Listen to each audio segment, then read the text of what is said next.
The Fed15 podcast is presented by Serving Those Who Serve, a financial planning practice serving federal government employees and retirees all over the country. This podcast is for informational purposes only and is not intended to be taken as financial advice. All listeners should consult their personal advisors before taking any action. The opinions expressed by our hosts are their own and do not reflect the views, policies, or position of either Raymond James or Serving Those Who Serve. Securities are offered through Raymond James Financial Services, Inc., member FINRA SIPC. Investment advisory services are offered through Raymond James Financial Services Advisors, Inc. Serving Those Who Serve is not a registered broker-dealer and is independent of Raymond James Financial Services, Inc. Welcome, everyone, to the Fed15 podcast, presented by Serving Those Who Serve. If you're a regular, you know each week we discuss the latest news and info that feds need to know in 15 minutes-ish or less. Sometimes they get long-winded. So whether you are a seasoned federal employee or just starting out in your career, we've got you covered. So grab your coffee, your energy drink, whatever gets you rolling, and kick back. We'll tell you what you need to know but may have missed. We are your host. I'm Dan Sipe, and I am joined by the irrepressible Katelyn Murray. Irrepressible. Can't take me down. Absolutely. That's the energy that we're walking confidently into 2025 with, folks. Yes. And I know we're not supposed to recognize the laws of time and space, but it is New Year. So Katelyn, welcome to 2025. How were your holidays? They were good. They, the holiday season is always a lot. I think I've spoken on the podcast before about how we kind of cram like Halloween, which is a big one for me, like Halloween, Thanksgiving, Christmas, or December holidays, Hanukkah, Kwanzaa. All of those are kind of like nestled in together. And so it feels a little bit like running a marathon. I think, now that we're kind of on the other side of it in the new year, there's a sense of like that I think a lot of folks are feeling. But I know you're going through Christmas sweater withdrawal, Dan, so I'll try to keep my post-holiday enthusiasm to a limit. Yeah, indeed. And now your fam does the big Christmas breakfast. Is that we do? Yeah, we do. Very cool. Yeah. So and then everybody is kind of in a food coma for about 3 hours. Yes, I am a big fan of. So I don't love New Year's itself. The whole counting down thing. I don't know. There's like a weird passage of time thing that is connected to like existential dread. But once we get through that part, once we get to like January 1, then I kind of like the feeling of a new year, a fresh slate, a new, I'm a goals person. So like a new set of goals, both personal and professional and financial. So I think, that fresh slate, tabula rasa feeling is like nice for the new year. Indeed. Yeah. And AP government, my man. Yeah. It never left me. We're, that goes back to psych too. Mm-hmm. So, whether you're a gestaltist or not. Yeah, we got pretty good topics to jumpstart people. Katelyn, you're going to be telling us about kind of an exciting notion that our feds can choose to be digital nomads. That sounds very cool. And then I'll be talking about you want to maximize TSP, but too early and too often might work against you. So we're going to talk about that so you don't accidentally trip yourself up doing a good thing. So, Katelyn, tell us about this whole digital nomad thing. Yeah, absolutely. Well, this is a great article that we have from the blog this week. It is on one of my favorite topics, and that is digital nomadhood. I think one of the incredible boons that technology has brought us is the ability to have a little bit more flexibility and freedom with where we do our work in certain, fields, certain industries. Obviously, I think we're a long way away from being a doctor in, San Francisco, being able to operate on a patient in Wyoming, right? But, for those of us who are in fields that have that measure of flexibility, who can leverage technology, it's really powerful. We've seen it in the financial planning industry, and certainly it has implications for feds. So what we essentially have is a primer on some things that you need to think about as a Fed if you are looking into remote work or digital nomadhood. So obviously the big one, retirement, annuity, and location, right? Obviously, if you are a pensioner, if you are an annuitant, federal pensions are available globally, but you've got to plan to have access to those funds. So if you are one of my feds who are looking at retiring in Portugal, Portugal is really popular right now for expats. You want to make sure that you are kind of dovetailing your strategy so that your healthcare, so that your annuity, things like that, you can continue to have access. So OPM obviously deposits pension payments into U.S. bank accounts, even if you are physically located overseas. However, if you are located overseas and you're using a foreign bank, the OPM is not going to deposit into that foreign bank account. So you're going to need to figure out a way that you can move those funds from your U.S. bank account into your foreign bank account. Now, there's some things to think about there. One is transfer fees. One is exchange rate. So those are going to be constant factors for you that you're going to want to, manage. There are international friendly U.S. banks that can help you reduce delays and costs. That's a kind of filter that you're going to want to screen through if this is something you're interested in. But it is important to acknowledge that there's like a handful of countries where U.S. pension payments are prohibited. Those are known as blocked countries. And to find those countries, you'll need to check the U.S. Treasury sanctions list. We've got a link for you in that article that's on the blog if you go to stwserve.com. Gotcha. Now, pension, obviously, huge piece of the puzzle, but so is your healthcare. If you are on FEHB, you need to be aware that it does not cover care received abroad. And it often requires upfront payment with claims that are filed later. So there are, insurance solutions for this in the insurance world. Obviously, Dan has spent a long period of time pre-STWS in the insurance field. There is something known as kind of like private expats insurance that can kind of help fill in some of those gaps. And obviously, FEHB, when you're in the U.S., can cover you here, obviously. Medicare doesn't cover international care either. So you're going to need to look at alternative options there, depending on how long you intend to be abroad. Something to think about that is highly dependent on the country that you were traveling to or that you're staying in. Some European countries offer high-quality healthcare for a more affordable price. Sure. And that could reduce the need for private insurance. I, being the type of, cautious financial plannery brain person that I am going to say that for most people, it's probably not going to remove the need for private insurance, but it could allow you to kind of mitigate, right? Instead of taking, plans with very large premiums that offer extremely robust coverage, you could potentially mitigate that depending on where in the world you are traveling to. So the key here is investigating your destination's healthcare system for both routine healthcare, because if we're talking, if you're 40s, 50s, 60s, 70s and you're abroad, the routine healthcare looks a little bit different than when you're in your 20s and you're skipping your annual, checkups with your doctor. But also evaluate for emergency needs, because emergencies can happen anytime, anywhere.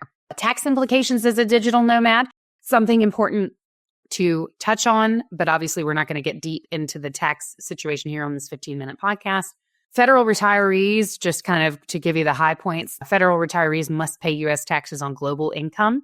That includes pension income, even if you are spending it abroad. So the fact that you are relocating yourself to another country does not absolve you from taxes on taxable pension payments.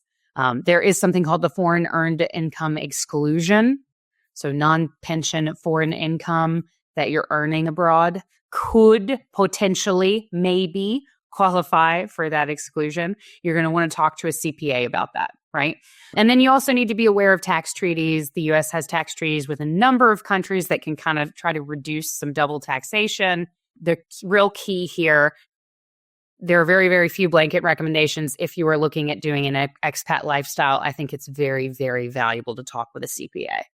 Yes. Because they're going to be able to speak to those tax treaties. They're going to be able to speak to exclusions that you may qualify for and all that good stuff. So you definitely want to make sure if you're planning to be an expat, you're going to want a strong team like anybody else, right? You're going to want a strong financial planner. You want a strong CPA, and you may want a strong estate attorney as well, depending on how long you intend to stay abroad, to kind of tie in some of those legal and estate planning issues. Local taxation abroad is a factor. We want to make sure to mention it. We get a little deeper into the article if you're curious about that. And then also Social Security benefits received overseas. So if you are receiving Social Security and planning to travel abroad for a significant period of time, you can receive your Social Security abroad, but the rules on that vary by country.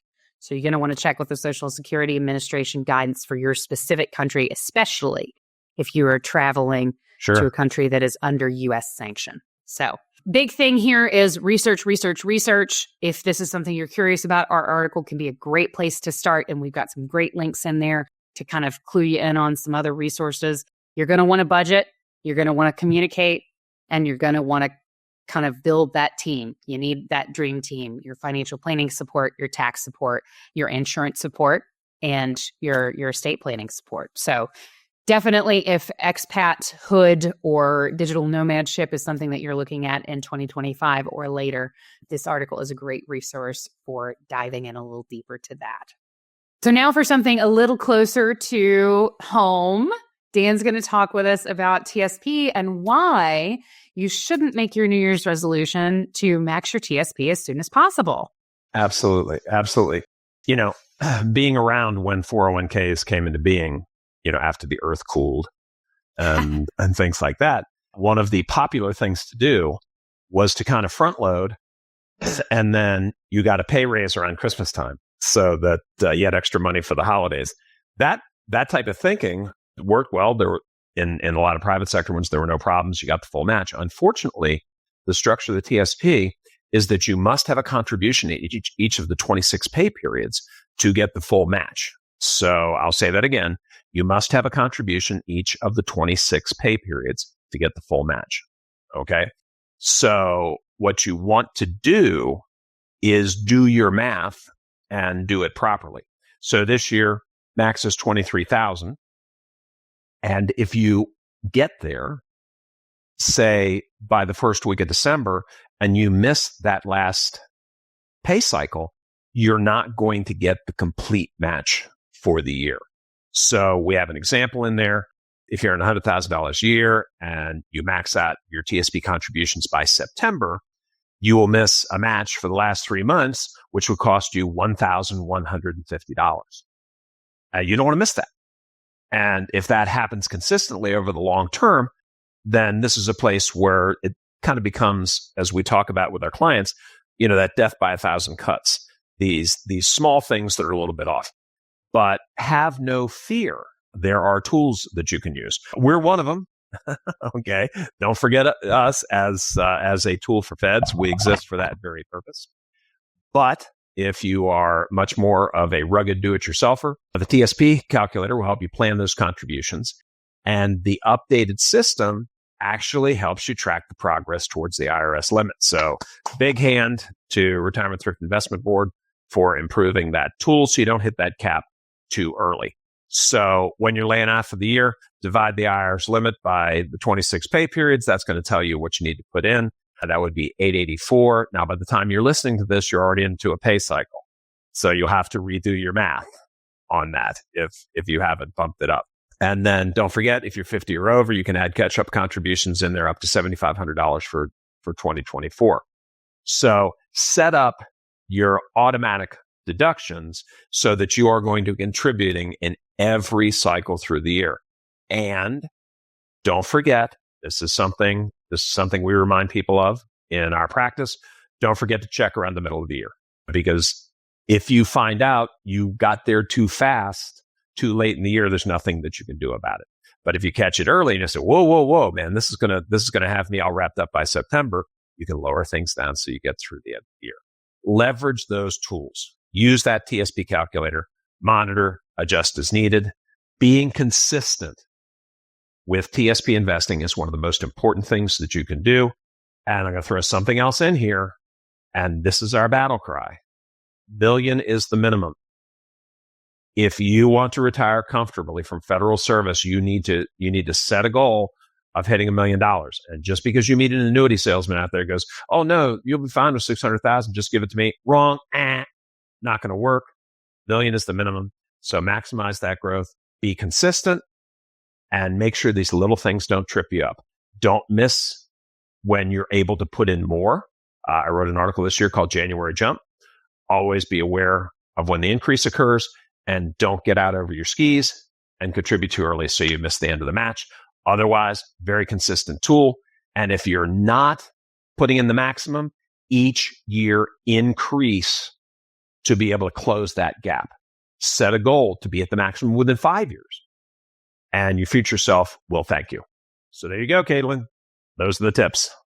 Absolutely. Love it. Very, very actionable. Folks, if you have not taken a look at your TSP contribution, that's really where you should start off the year. I know I'm biased because I am a goal-oriented sort of person. Goals really speak to me. I know that that's not everybody's experience, but sitting down and really focusing in on what you want in your life and also how you can make that happen from the financial perspective and having those specific stated written down goals. There's research that shows that if you write a goal down, you are 85% more likely to take action on and achieve that goal.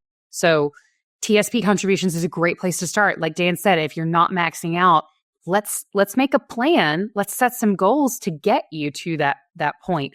If you're at the point where you can max out just by reorganizing some stuff, take the time, carve it out. I know the holidays are really busy and your head is spinning if you're like me, right? And you need some time here at the beginning of January to kind of settle, right? Take the time, carve it out, put a calendar block on your calendar and work through this stuff because this is important. I know you guys are busy as feds. We talk to feds all day, every day, and you guys do important work and you do a lot of it. However, you got to take some time, pull your head up out of the paperwork, pull your head up out of the weeds, and do some planning for you. And if you need some help with that, Serving Those Who Serve is always here to help. We are always here to help support you guys however we can. Absolutely. For today, I believe that's all the time we have, but we are going to be back next week to bring you all the latest updates that you need to make informed decisions about your career and financial well-being as a Fed. And if you have not already done so, hit that subscribe button on this podcast, whether it's YouTube or Spotify, so you never miss an episode. And please, please, please be sure to remember to share this with your friends and colleagues. They will thank you. Absolutely. Definitely hit that subscribe button, especially you folks on YouTube. Analytics shows us that 82% of folks watching our videos are not yet subscribed. So take the time, subscribe today, make it a 2025 resolution. That's a pretty easy one to achieve. For more information on the topics covered in today's show and more, be sure to check out our blog at blog.stwserve.com. While you're there, you can subscribe to our newsletter, The Weekly Serving, so that you get all the latest news for feds delivered straight to your inbox every Thursday. And don't miss our live webinars pretty much every single week throughout the year. We have some really good ones coming up. We have TSP on January the 16th from 1 till 4. That's going to feature the amazing Jen Meyer as a host. And then on January 22nd, also from 1 till 4, we have our incredibly popular Social Security webinar, which is hosted by the one and only Katelyn Murray. So you won't want to miss that. And if you are looking for a more personalized approach, hit us up at askstws@stwserve.com. Schedule an initial conversation. Happy to talk it through, give you guidance, help you any way we can. If you are a person that's looking for something a little wider, a little deeper, a little better, that's a good call for you to make. Absolutely. Well, thank you so much for listening to the Fed15, guys. I'm Katelyn Murray. And I'm Dan Sipe. And we will see you next week and all of 2025. Hope it's a good one for you. Good Lord willing, the creek don't rise. Amen.